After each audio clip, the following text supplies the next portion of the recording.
So the stack of documents we have here today is, well, It's a little intimidating, isn't it? honestly, yeah. I mean, you've got Nobel Prize citations right next to. Declassified MI5 surveillance logs. Exactly. And then a pile of science fiction novels and these incredibly gritty realist memoirs. And if you just looked at these sources separately, you would absolutely assume we were profiling 3 or 4 completely different people. No question, it's a disjointed collection. It is. You have the colonial farmer living in a mud hut. Then you have the communist radical in post-war London. The psychological realist dissecting mental breakdowns. And the mystic space opera writer. But of course, we were talking about just one person. Doris Lessing, a woman who, it seems, managed to irritate almost every single demographic she ever belonged to. That's one way of putting it. I mean, she angered the colonialists in Rhodesia, she alienated the communists in London, she really frustrated the feminists who tried to claim her. And then, yeah, she completely baffled the literary critics by writing about aliens. It feels like a career built on, I don't know, bridge burning. Or maybe bridge building. Just not the bridges people expected her to build. She was always a moving target. A moving target, I like that. And that's really what we want to explore in this deep dive. Uh-huh. We're not just, walking through a biography from A to B. Uh-huh. We are trying to map the evolution of a mind that just refused to settle. And to do that, you have to understand the world she was born into, it's just so vastly different from the one she left. Completely. Geopolitically unrecognizable. And when we said different, she was born in 1919. Right, 1919. So the world is still reeling from the First World War. The immediate aftermath. Exactly. And the location is. It's so key to everything that follows. She wasn't born in London or anywhere in England. She was born in Kermanshah, Persia. Modern-day Iran. Modern-day Iran. Her father, Captain Alfred Taylor, he was there working as a clerk for the Imperial Bank of Persia. But his story isn't just about being a bank clerk, is it? The source material paints a very specific picture of Alfred Taylor. Oh, absolutely. He's a World War I veteran, and he's carrying a significant amount of trauma. He lost a leg in the war. And that trauma, it's not just physical. No, it was deeply psychological. And it defined the family dynamic. He met Doris's mother, Emily Maud, in the Royal Free Hospital in London. It's almost that classic tragic wartime trope. The wounded soldier and the nurse who cared for him. Exactly. They marry, they decide to leave England to escape the post-war depression and the grayness of it all, and they end up in Persia. But that's not the move that defines her, is it? The pivotal moment, the one that seems to really forge the Doris Lessing psyche that happens in 1925. That's the one. The move to Southern Rhodesia, which is now, of course, Zimbabwe. And looking at the records, this wasn't some calculated career move. It feels like it was a fantasy. It was a delusion, frankly. Alfred Taylor had heard that you could get rich farming maize in the colonies, so he bought 1,000 acres of bush. And we have to be really clear about what bush means here. This isn't, rolling green fields ready for a plow. Not at all. Yeah. This is untamed, rough, difficult scrubland. His vision was to become a wealthy landowner, this colonial gentleman farmer. The reality was something else entirely. And the mother, Emily, she brought a completely different set of expectations to this mud hut in the middle of nowhere. Oh, she brought the Edwardian drawing room with her. She tried to impose this rigid British class structure on a life that was fundamentally wild and frankly, impoverished. The records show she was ordering goods from London. Yes, piano tunes, Persian rugs, silverware. She's trying to maintain this facade of civilized life while the farm is failing and the money is running out. And a young Doris is watching this all unfold, this clash. And that's what formed her consciousness, watching this desperate attempt to maintain appearances. It's a harsh environment for a child. You have the physical harshness of the African bush, which is obvious, but then you have this psychological pressure cooker inside the house. Exactly. The mother pretending their aristocracy, the father struggling with his disability, with his PTSD, with the failing crops. The farm delivered very little income. It was a constant struggle for survival. And Doris, even as a child, she saw through the pretense. She did. She saw the enormous gap between the story her mother was telling, that they were refined British citizens, and the reality of their poverty. And that skepticism, that ability to see through social facades, it starts right there on that maize farm. Her education is another really fascinating piece of this puzzle, because usually when we talk about Nobel Prize winners, we're listing off places like Cambridge, Oxford, the Ivy League. But Lessing's CV looks very, very different. It does. She attended a Roman Catholic convent school for a while, the Dominican Convent High School in Salisbury, and then spent about a year at a girls' high school. Ah. But here's the kicker. She dropped out. At what age? At age 13. 13. I mean, today that is almost unheard of. But even then, for a family with those kinds of aspirations, that must have been a huge point of contention. It was an act of rebellion, a profound one. She refused to fit into the mold her mother had designed for her. Her mother wanted a polite, educated daughter who could marry well. Doris just wanted out. So she leaves formal education, and she never goes back. Never. From age 13 onwards, she was entirely self-educated. And when you look at the sheer depth of her later work, the philosophy, the psychology, the history, the science, it is just staggering to think she did all of that on her own. It is, but I think it also explains her fierce independence of thought. She wasn't taught what to think by a university curriculum. She read voraciously, but she read what she could find, and she drew her own conclusions. And she didn't just stay on the farm reading, did she? She left home pretty early. At 15. Just 2 years after dropping out of school, she left to work as a nursemaid for a family. And this is one of those moments that feels like it's out of a novel itself, a chance encounter that changes everything. It really is. Her employer, the family she was working for, noticed her intelligence, her curiosity, and they started giving her books. Not novels, though. No, books on politics and sociology. And this was the catalyst. It's always that one interaction, isn't it? The right book at the right time. It was the spark. Absolutely. She started reading about how the world worked, about systems of power, class, colonialism. And at the same time, around age 15, she began selling her own stories to magazines in South Africa. So the writer was born right there in that moment of adolescent struggle, fueled by these borrowed books. So you have this teenage girl, brilliant, self-taught, living in a colony that is racially segregated and socially rigid. Yeah. And she's already questioning everything. Which brings us to her next phase, and I think this is where the modern listener might struggle to reconcile some of her choices. It's definitely the most controversial part of her biography. We have to talk about the marriages and the children. Yes. This is the part of her life that often generates the most heat. So, in 1937, she moves to Salisbury, the capital, now Harare, to get away from the farm. She works as a telephone operator. A way to get to the city. A way to get to the city. And in 1939, she marries a civil servant named Frank Wisdom. They have 2 children, a son, John, and a daughter, Jean. So, on the surface, a very conventional start to adult life. On the surface. But inside, she was suffocating. She felt trapped by domesticity, by the expectations placed on a wife and mother at that time. The marriage didn't last. No. They divorced in 1943. And this is the decision that dogged her for the rest of her life, the one that critics and interviewers never let her forget. She left the children. When she left the family home, she left the 2 children, John and Jean, with their father. Leaving your children in 1943. That is, well, it's nuclear. Even today, a mother leaving her children voluntarily is viewed with intense suspicion. Back then, it must have been seen as a profound moral failure. Oh, it was. The judgment was immense. But we have to look at her reasoning, which she was very open about later in life. She never made excuses for it. She analyzed it. She famously said, "For a long time, I felt I had done a very brave thing." Brave. That's a really provocative word to use in that context. What did she mean by that? Well, she explained that for an intelligent woman, and she knew she was one, spending endless time with small children was, in her words, boring. Yeah. But it was deeper than that. The key quote, the one that explains everything, is this: "I felt I wasn't the best person to bring them up.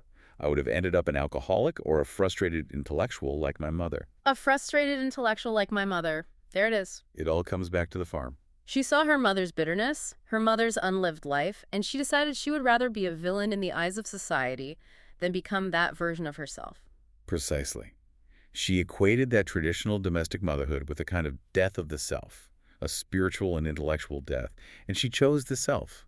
It's a brutal calculus, perhaps, but it is the absolute bedrock of the free woman themes that permeate all of her later work. She was rejecting the role that society said she had to play. She refused to be the sacrificial vessel for her family. Yeah. And instead of just, running away, she ran towards something. Right. She didn't just go off to be a hermit. She dove right into the political deep end. She did.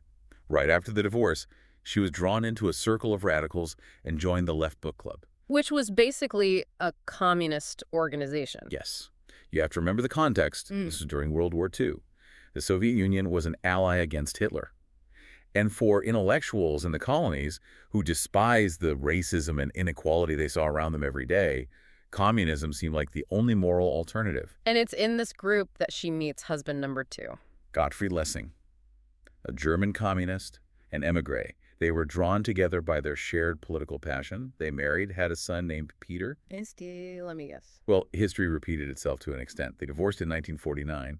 The political ideals couldn't sustain the domestic reality. And just to add a bit more texture to this period, because the sources indicate her personal life was just incredibly messy and passionate. It was. There was also a significant affair going on. Yes, with an RAF serviceman stationed in Southern Rhodesia named John Whitehorn. We know about this because she wrote him 90 letters between 1943 and 1949. And those letters are preserved. They are. They're in an archive now. And they show this woman who is just passionately engaged with ideas, with love, with the war, but who is completely, fundamentally unable to settle into a conventional domestic routine. She was just wired differently. So we get to 1949. She's 30 years old. She is twice divorced. She has left 2 children behind, but she has her youngest son, Peter, with her. And she decides that Rhodesia is too small for her. Can't contain her anymore. She takes Peter and moves to London. And this is the moment Doris Lessing, the writer we know, truly arrives. She arrives with the manuscript of her first novel in her suitcase. The grass is singing. She arrives with barely any money. She arrives as a single mother in a city that is still scarred, still recovering from the Blitz. And she wasn't just a writer looking for a publisher. She was arriving as a radical, a political figure. She was, and this is where the story takes a turn that sounds like something out of a spy thriller. The surveillance years. Exactly. Because we now know, thanks to these declassified files, that she wasn't just being watched by literary critics. She was being watched by the state. It's incredible. The extent of this only became clear in 2015. Yes. Yeah. When a 5-volume secret file was released to the National Archives. 5 volumes. MI5 and MI6 were monitoring her for around 20 years. 20 years? Starting when? It started in the early 1940s in Rhodesia because of her communist associations there, and it continued when she moved to London. 5 volumes. That is a lot of paperwork for someone who writes fiction. What were they so afraid of? Her associations. It was the height of the Cold War. She was a member of the Communist Party of Great Britain. Her flat in London became a kind of hub for radicals, for political exiles, for writers from all over the world. And she was an activist. A very prominent one. Yeah. She campaigned against nuclear arms. And perhaps most dangerously in the eyes of the British establishment, she was a very, very vocal opponent of apartheid in South Africa. Which, ironically, puts her on the right side of history. But at the time, that got you on a watch list. It got you more than that. It got you banned. In 1956, she was officially prohibited from entering both South Africa and Southern Rhodesia. The ban lasted for years. It did.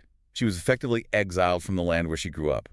All because she insisted that Black Africans deserved equal rights. But, and here is that pattern again, the one we keep seeing, she didn't stay a loyal communist soldier, did she? No. She joined the party, she was spied on for being in the party, and then she left the party. 1956 was the breaking point for her and for many Western intellectuals. This was the year the Soviet Union sent tanks into Hungary to brutally crush a popular revolution. The mask slipped. Completely. For Lessing, the brutality, the hypocrisy. It was too much. She saw the reality behind the ideology, and she walked away. She left the Communist Party of Great Britain that same year. It's just so fascinating how she commits so fully to something, whether it's a marriage or a political ideology. She explores it to its absolute limit, and then when she sees the cracks, she doesn't try to patch them up, she just leaves. She was intellectually ruthless in that way.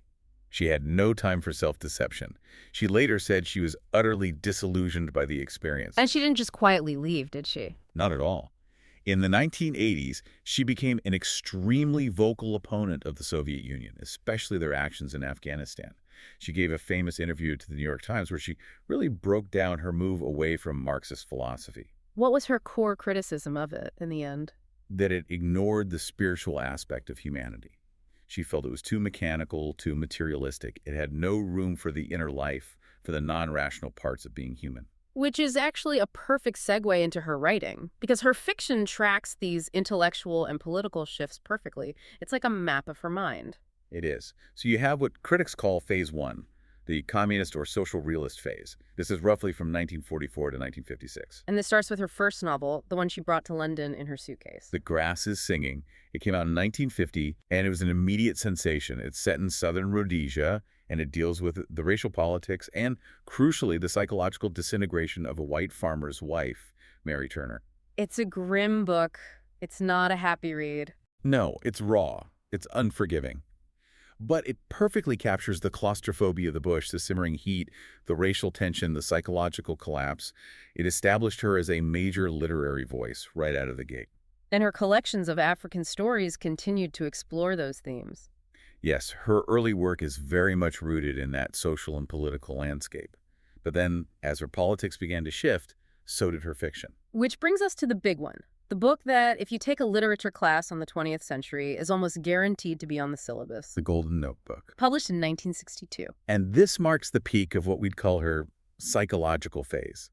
And we have to park here for a while. You cannot talk about Doris Lessing without dissecting this book. Structurally, it was like a bomb going off in the literary world. Okay, so why? What made it so radically different? It broke the traditional form of the novel. Up until then, most novels were, linear narratives with a clear beginning, middle, and end. The Golden Notebook argues that a modern life, and specifically a modern woman's life, cannot be contained in a single linear story. It's too fragmented, too chaotic. So for the listeners who haven't read it, let's break down the architecture of the book, because it's not just one story, is it? Not at all. You have a frame story, which is a fairly conventional short novel called Free Women. It's about two friends, Anna and Molly. Yeah. But interspersed within that narrative, you have excerpts from the notebooks of the protagonist, Anna Wolf. And she keeps 4 separate notebooks to record different parts of her life. Exactly. And the color coding is crucial here. She's trying to compartmentalize her experience to stop herself from falling apart. So what are the different notebooks? There's a black notebook, which is for her past experiences in Africa, the source of her novel. There's a red notebook for her political life, her time in the Communist Party, and her growing disillusionment with it. Then there's a yellow notebook, which is a fictionalized version of her own painful love affair. It's essentially a novel within a novel.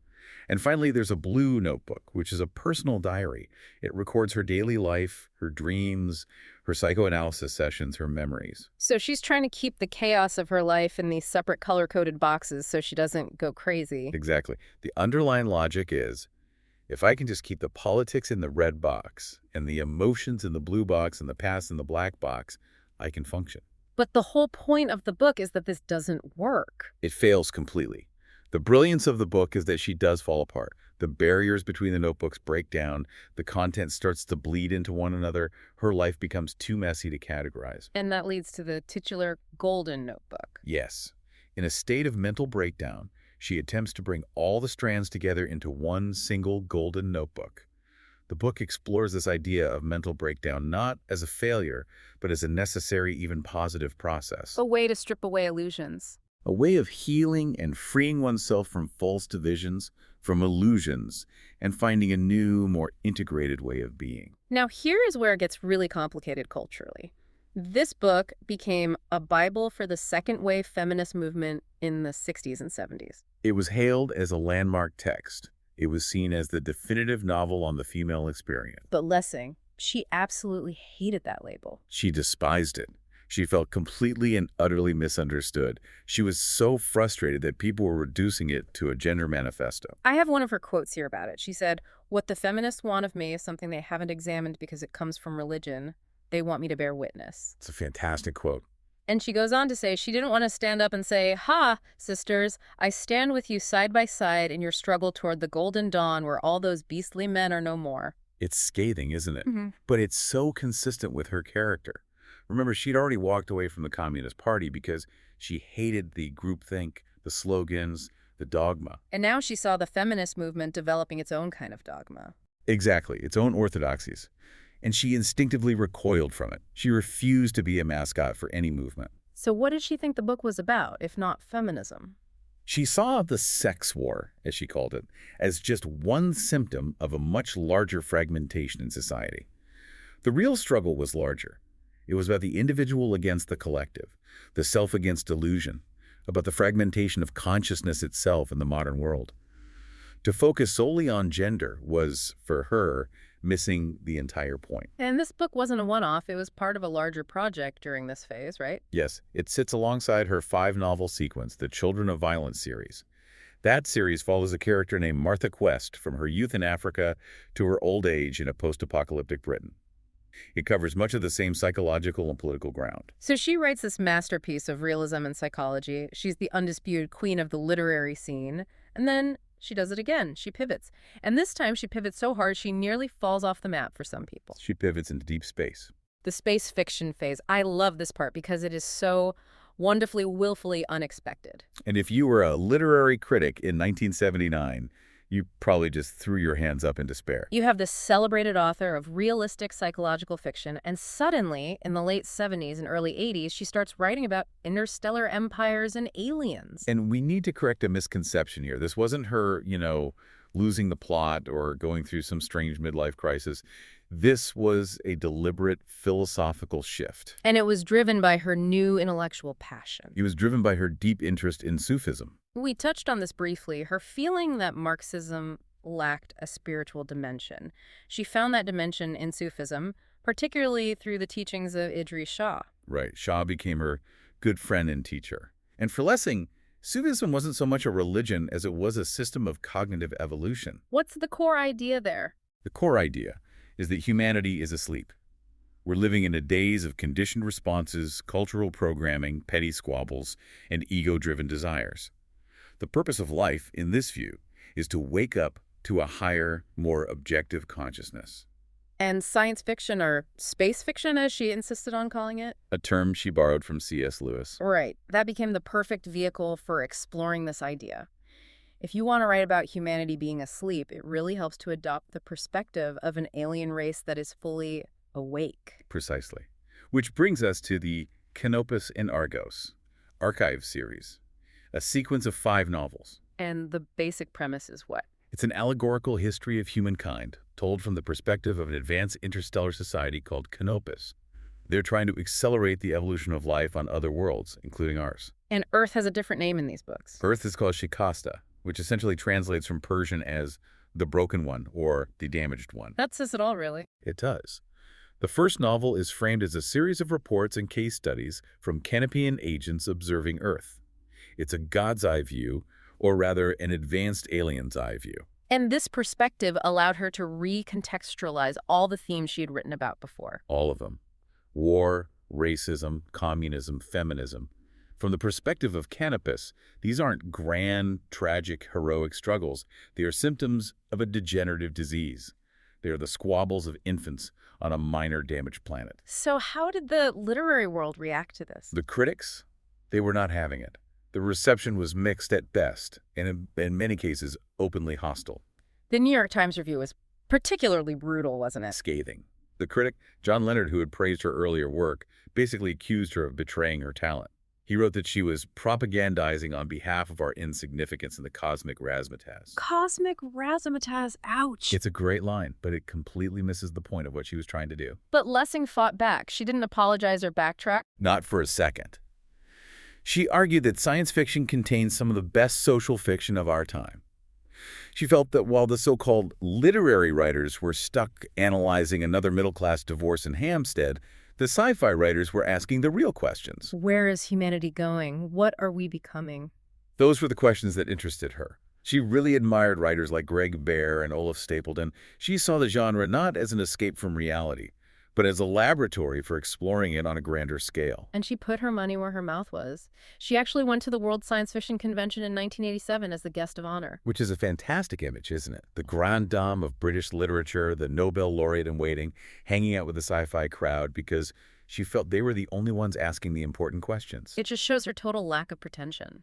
She followed the idea wherever it led her. If the idea led to a mud hut in Rhodesia, she went there. If it led to a psychological breakdown in a London flat, she went there. And if it led to Zone 3 on a planet run by a galactic empire, she went there too. It's also worth noting, this wasn't totally out of the blue. Her novels, Briefing for a Descent into Hell and Memoirs of a Survivor, were already blurring the lines of reality. They were the precursors. They were novels about inner space, about madness and memory, that showed she was already moving beyond conventional realism long before Canopus. Speaking of a lack of pretension, and maybe a healthy dose of mischief, we have to talk about the prank, the Jane Summers hoax. Oh, this is legendary in publishing circles. It's my favorite story about her. It's brilliant. This was in 1982. By this point, Lessing is incredibly famous. Her name alone guarantees sales and reviews. But she had a theory. She believed the publishing industry had become lazy and complacent.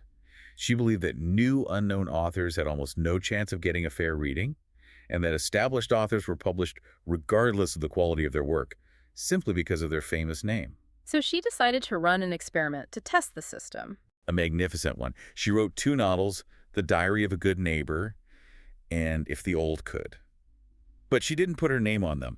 She created a pseudonym, Jane Summers. And she sent them to her own publishers. To her own UK publisher, Jonathan Cape, who had made millions of pounds off her work over the decades, and they rejected them. That is the ultimate gotcha. I mean, you can't make that up. It is. They sent her standard rejection letters. They didn't recognize her voice, her style, her genius. They just saw an unsolicited manuscript from an unknown woman. So what happened to the books? They were eventually published by other houses, Michael Joseph in the UK and Alfred A. Knopf in the US, but purely on their perceived merit as debut novels. And they sold very few copies. Because nobody knew who Jane Summers was. Exactly. When Lessing finally revealed the ruse, it caused a massive uproar.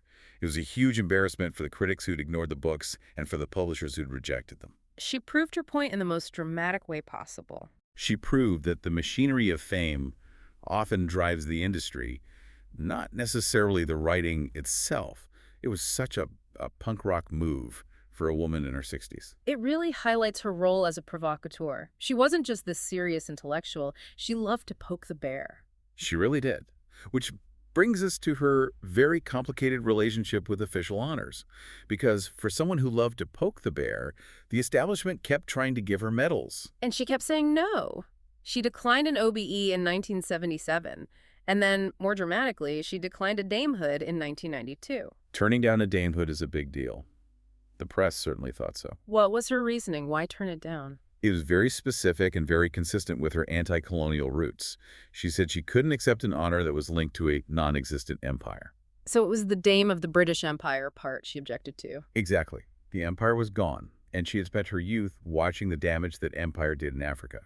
For her, accepting the title would have been a betrayal of her own history and principles. That's a very fair point. Yeah. But she didn't say no to everything. No, she wasn't reflexively anti-establishment. She was principled. In 1999, she accepted the Companion of Honor. Why that one? Because its citation is for conspicuous national service, and it's in the personal gift of the monarch. It has no link to the empire. For her, the distinction was crucial. And of course, she eventually accepted the ultimate prize. The Nobel Prize in Literature in 2007. She was the 11th woman in 106 years to win it. And at the time, she was the oldest winner of the Literature Prize ever, at 88 years old. And the scene when she found out is just perfectly, quintessentially Lessing. It's wonderful. She was coming home from a trip to the grocery store. She gets out of a black cab with her shopping bags, and there's a huge swarm of reporters and cameras waiting on her doorstep. And her reaction? She just sat down on her front steps looking exhausted and said, "Oh, Christ." She wasn't overwhelmed with gratitude. She was just sort of resigned to all the fuss it was going to cause. Still, the citation from the Swedish Academy is beautiful. They called her the epicist of the female experience, who, with skepticism, fire, and visionary power, has subjected a divided civilization to scrutiny. Skepticism, fire, and visionary power. I mean, that sums her up perfectly, doesn't it? It really does. But there is a curious, almost sad final detail about her Nobel medal itself. The auction. The auction. Yes. In 2017, just 4 years after her death, her Nobel medal was put up for auction.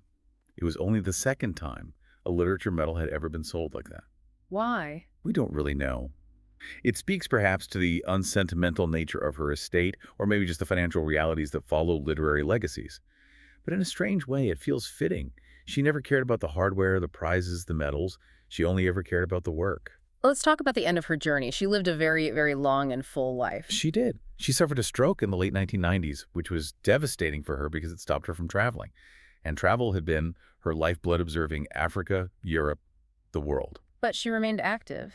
Oh, yes. In her later years, she was still a fixture at the theater and the opera in London. But she became preoccupied with death. There's a note in one of her diaries where she's asking herself if she would have time to finish a new book. A writer until the very, very end. The fear wasn't death itself, but the unfinished sentence. That's it, exactly. She died on November 17, 2013, at her home in West Hampstead, London. She was 94. The official cause was kidney failure and sepsis. She was survived by her daughter, Jean, Who she had reconnected with in later life. but sadly, both of her sons, John and Peter, had predeceased her. Which is a profound tragedy for any parent, to outlive your children. It is. But her literary legacy is absolutely secure. Her papers are now archived for future scholars. A massive collection at the Harry Ransom Center in Texas. 76 boxes of manuscripts, notebooks, letters. And the University of East Anglia holds her more personal archives, including those passionate love letters to John Whitehorn we mentioned earlier. Some of those were embargoed for years, keeping her secrets just a little bit longer. So if we look back at this incredible life, I mean, born in Persia, raising maize in the Rhodesian bush, leaving her family to become a revolutionary, being spied on by MI5, writing these realistic masterpieces that defined a generation, and then pivoting to write about space aliens and Sufi mysticism, and finally winning the Nobel. What is the core theme here? What's the thread that ties it all together? I think the core theme is a refusal to be categorized, a profound, lifelong refusal. She was a chameleon, but not because she was hiding or trying to fit in. She changed because she was constantly growing. She moved from communism to Sufism, from realism to science fiction. From abandoned mother to literary matriarch, she never, ever let her past self dictate who her future self could be. So it's the courage to change your mind, isn't it? Publicly and completely. Absolutely. And that is perhaps the rarest and most valuable quality. In a world, and especially in our current time, where we so often feel pressured to pick a team, to pick an identity, and then to defend it to the death, Lessing represents the power of intellectual flexibility. There's that quote of hers that critical thinking is essential in a world of information overload. And she lived that. She was willing to stand up and say, you know what? I used to believe this with all my heart, but I've looked at it again, and now I see it differently. She did it publicly, and she did it radically, time and time again. And that is a really powerful thought to leave our listeners with. Are any of us, capable of that kind of radical change today? Can we look at our own most deeply held beliefs with that much skepticism and that much fire? That is the challenge she leaves behind. Not just to read her incredible books, but to try and adopt her mindset, to be willing to break the mold, even if you're the one who spent half your life building it. Okay, let's unpack this. Or actually, I think we have unpacked this quite thoroughly. Doris Lessing, a life lived without a safety net. Thank you for listening to this deep dive. Thank you. Until next time.